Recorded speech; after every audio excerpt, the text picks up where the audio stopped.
Welcome back to Comic Vantage. Now today's video, I actually got the idea from Reaper Tate 728. If you haven't checked out his channel, make sure you go and visit it. He's a really cool guy. Give him a sub, give him a shout out. He's awesome. He makes some really good videos. And a video of his I watched recently was for affordable keys. Now, everybody knows that affordable keys sometimes are a little bit hard to get. So a lot of us who do videos here on YouTube actually make these little videos for everybody to get some ideas on key issues to pick up. Some of them are minor keys, some are major that just fly under the radar. So here's my take on a top 10 list of affordable key issues. And by affordable key issues, I mean comics that are under 50 bucks or $50 or under. Now, I do also have to say that this list is going to be Marvel heavy, and that's because Marvel is what I know. I've been a Marvel fanboy for years, although I do venture out into others like DC recently. Actually, DC's only been like the last year or two for me. Up until then, I really didn't buy anything DC. So let's get started. Actually, first up, Spawn #1. Everybody has seen Spawn #1. This thing sold several million copies. But it doesn't negate the fact that this actually is a key issue. It is the first appearance of Spawn. And everybody knows there's a Spawn movie coming out. Whether or not it is good actually will affect the price of the book. If it's bad, this book isn't going to go anywhere, but it's still going to stay the same price. And if the movie is awesome, this will go up. And yes, that is a Todd McFarlane autograph right there. Woo. So, great issue to start with. Now, keeping on the Spawn track, we have Spawn #9. Now this is the first appearance of Angela. Now what's so special about that is that Todd McFarlane no longer owned the rights to Angela. Him and Neil Gaiman together co-created this character, and they had a huge falling out, and they ended up getting rid of the property where Marvel bought her. Yes, Marvel Comics now owns a image-based character. They made her the sister of Thor. So who knows? They completely retconned her into the sister of Thor. She's no longer an angel. She is actually an Asgardian. And who knows? She might end up popping up in the MCU someday, making this a very good issue to own. And yes, another McFarlane signature. And now, let's stay with the McFarlane theme. And we have an Amazing Spider-Man 316. This extremely, extremely affordable key. It is actually the second appearance of Venom, but this is an iconic cover. I mean, everybody has seen this cover who has followed Venom over the years. It's absolutely beautiful. And yeah, this can actually be had for, wow, 30 bucks and under, if I'm not mistaken. If you just want a raw copy, even a really nice copy, you can get it for right around 30 or 40 bucks. I mean, it's beautiful and it's great to own. This is a definite must-buy. And now let's stick to Venom. It's kind of like a game of Uno. We went from Spawn to McFarlane, McFarlane, Venom to Venom. Lethal Protector #1. This is Venom's very first own miniseries. I don't know if everybody is aware of this out there, but there is a Venom movie coming out starring Venom, and it is going to be loosely based on this storyline, the Lethal Protector storyline. Definite must-have to pick up then. Right now you can get this for between 7 and 10 bucks, so it'll be an awesome issue to own. Next up, Daredevil, the Man Without Fear, #181. This was actually the death of Elektra. Elektra is a hot commodity right now because of the Daredevil TV series on Netflix. So this is actually a must-have issue, and it's extremely affordable. The value on this is going to go, I don't think it'll ever go down. It should only go up from here depending on her popularity. So, hey, must-have. Buy this. And next up, we have Uncanny X-Men #221. This issue here, which actually surprises me, it doesn't sell for more than it actually does, is the first appearance of Mr. Sinister. Mr. Sinister has been mentioned several times now throughout the Fox X-Men movies, more specifically during the Logan storylines with the Essex Corporation, which is a direct reference to Mr. Sinister. So let's see what happens. Maybe MCU might do something with Mr. Sinister now, and nevertheless, this is an awesome issue to get. Definitely pick it up. Oh, and I think you can get this for less than $20. Great book, and it has awesome Mark Silvestri artwork too. Next up, Strange Tales #180, featuring Warlock. Everybody knows Warlock is going to be one of the main characters in the Infinity War series because they are going to have him probably battle Thanos. They actually teased him at the end of Guardians of the Galaxy 2, where she's like, I will call him Adam, and that'll be him. He pops out of that little egg thing. But that's not why this book is a key issue and why you should pick it up. The reason you should pick this up is because it is the first appearance of Gamora and Drax in the Marvel Universe. And we all know and love them now from the Guardians of the Galaxy series. So this one's really flown under the radar. It can be had for 40 bucks and under for an ungraded copy. So, and next we have Green Lantern number 20 from the New 52 series. Oh, what? This doesn't look like the Green Lantern number 20 from the New 52 series? This is ultra rare variant cardboard cover. Actually, no, I can't find my issue, so I did this. Anyway, ignore that. What's important is this issue right here, this one, is the first appearance of Jessica Cruz. Now, Jessica Cruz is probably one of the most underrated Lanterns so far. She's absolutely amazing. You know, right now, what's making Jessica Cruz so awesome is what made Marvel Comics in general awesome starting back in the 60s. And what Stan Lee started doing along with Steve Ditko and Jack Kirby and all them was they started making their characters human.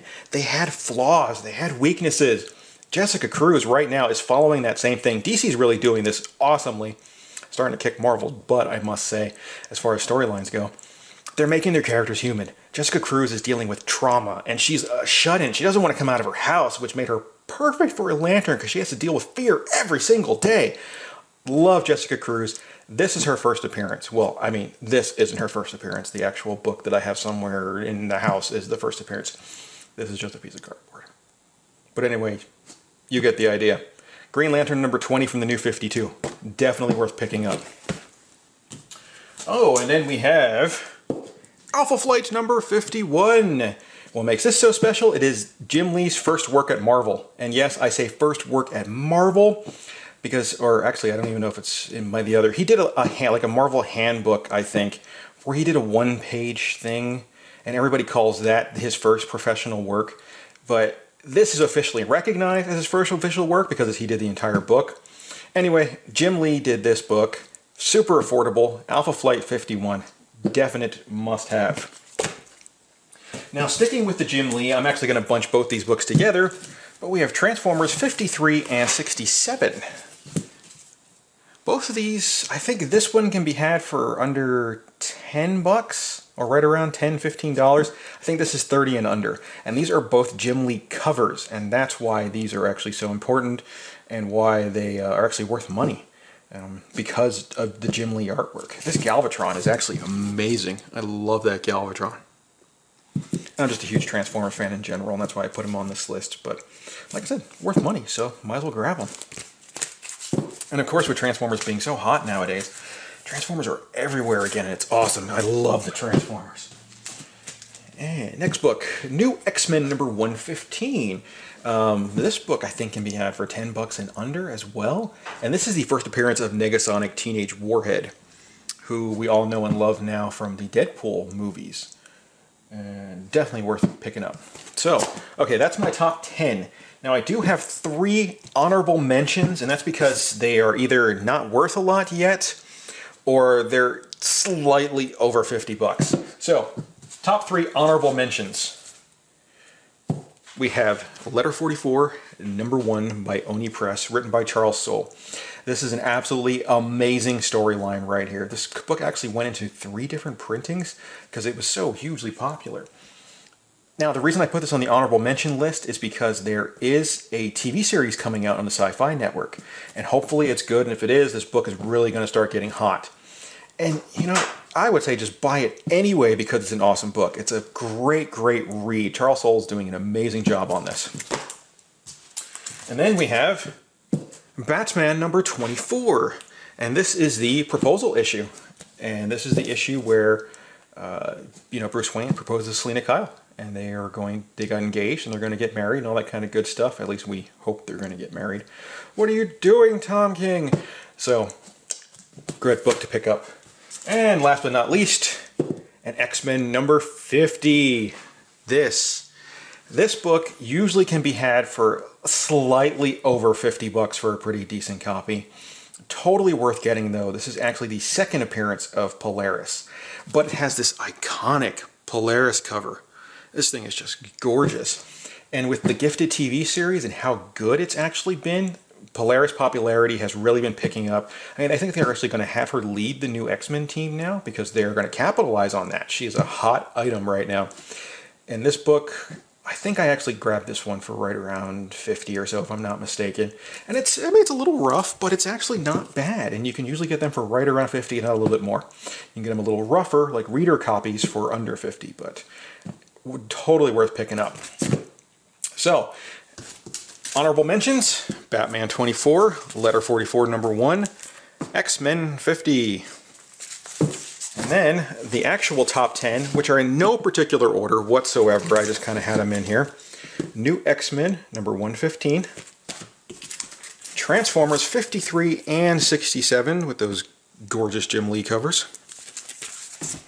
Alpha Flight 51, full Jim Lee art, first time.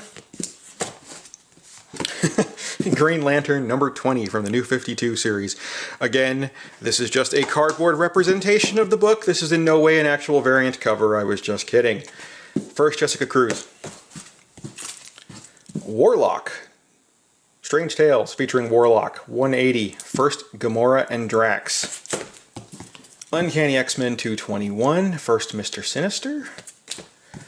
Daredevil, Man Without Fear, number 181, Death of Elektra story. Any Elektra stories are going to be pretty hot right now. Venom, Lethal Protector, number 1. Loosely based on the movie, or the movie's going to be loosely based on this coming up, so it should be cool to see.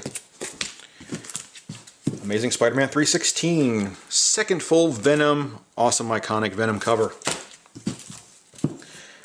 Spawn number 9, first Angela, retcon to be Thor's sister. Gotta love that. And then Spawn number 1, first appearance of Spawn. Can't say more about that. So, those are my top 10 affordable keys issues. There's probably more out there. I might revamp this list later, or even do a second list with some more keys as I come across them, or think about them, or see them in my collection. If you like this video, go ahead and give me a thumbs up. Give me a like. Yeah, thumbs up, like. And make sure you click that bell up there to get notifications. Subscribe down over there. Oh, and down in the descriptions, my Facebook page. Go ahead and, like my Facebook page. You can even send me messages on there. I actually answer them. I've been talking recently with people on there who have just subscribed to my channel, and they're like, hey, cool, let's talk. I love talking to people, so. And to all my subscribers, I want to say thank you again. You guys are awesome. And to everybody new, welcome. Make sure you subscribe. Enjoy the ride. It'll be a lot of fun. So, till next time, take it easy.